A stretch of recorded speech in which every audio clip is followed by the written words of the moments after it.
अस्सलाम वालेकुम वरहमतुल्लाहि वबरकातुहू। उम्मीद है कि तमाम ही नाज़रीन खैर व आफ़ियत से होंगे और अल्लाह ताला आप सबको अपने हिफ़्ज़-ओ-अमान में रखे। माक़बल में हमने 3 चीज़ें बताई थी, जिनमें से पहली चीज़ ये थी कि असर के बाद झाड़ू दे सकते हैं या नहीं दे सकते हैं, और दूसरे नंबर पर ये बताया था कि नजूमियों के पास जाने का क्या हुक्म है, शरीयत क्या कहती है, और ऐसे लोगों से राब्ता रख सकते हैं नहीं रख सकते।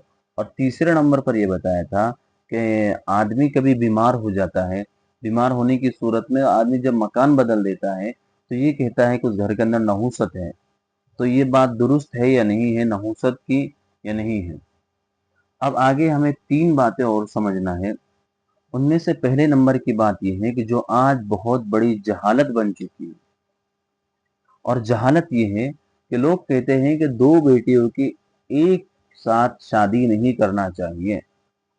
अगर 2 की एक साथ शादी की है, तो दोनों में से एक खुश रहती है और एक नाखुश रहती है, यानी परेशान रहती है। तो उसका क्या हुक्म है? तो कहा कि ये सब जहालत की बातें हैं और वाहियात बातें हैं। शरीयत में ऐसा सब कुछ नहीं है कि 2 बेटियों की शादी नहीं कर सकते हैं या एक की शादी करना है। शरीयत ये कहती है कि ये सब वाहियात बातें हैं, इनका कोई ताल्लुक नहीं है। दूसरे नंबर पर ये है कि 2 ईदों के दरमियान शादी नहीं करना चाहिए। लोग ये कहते हैं कि 2 ईदों के दरमियान शादी करते हैं तो वो शादी कामयाब नहीं होती है। 2 ईदें बोले तो ईद उल फित्र से लेकर ईद उल अज़हा, ईद उल फित्र से लेकर ईद उल अज़हा, इन 2 ईदों के दरमियान शादी नहीं करना चाहिए। या तो ईद उल फित्र से पहले शादी करें या ईद उल अज़हा के बाद शादी करें। तो कहा है कि शरीयत के अंदर ऐसी कोई कैद नहीं है कि तुम भाई ईद उल फित्र और ईद उल अज़हा के दरमियान शादी नहीं करना चाहिए। सही रिवायत के अंदर ये है कि हज़रत आयशा रज़ियल्लाहु ताला अन्हा की जो निकाह हुआ था, वो शव्वाल के महीने में हुआ था, और उसी महीने में हज़रत आयशा रज़ियल्लाहु ताला अन्हा की रुखसती हुई थी। इसलिए हज़रत आयशा इसी मुनासबत से लोगों को शव्वाल के महीने में निकाह करने का हुक्म दिया करती थी कि रसूलुल्लाह ने भी उसी महीने में किया था, तो तुम भी उसी महीने में करो। तो कहा कि शव्वाल ये ईद उल फित्र और ईद उल अज़हा के दरमियान में आता है। ये सब हमारी जहालत की बातें हैं कि इस वक्त हम शादी नहीं कर सकते हैं। और तीसरे नंबर पर ये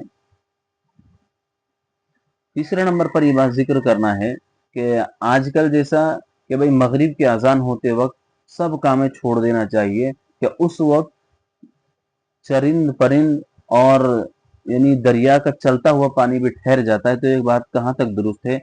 ये बात भी कहीं तक दुरुस्त नहीं है, ये भी जहालत की बातें हैं। दुरुस्त बात यह है कि भाई मगरिब की अजान होते वक्त सब कामें छोड़कर नमाज की तैयारी करो। ये बात दुरुस्त है, और वो पहली बात दुरुस्त नहीं है। अल्लाह ताला अमल की तौफीक अता फरमाए। अस्सलामु अलैकुम वरहमतुल्लाहि वबरकातुहू।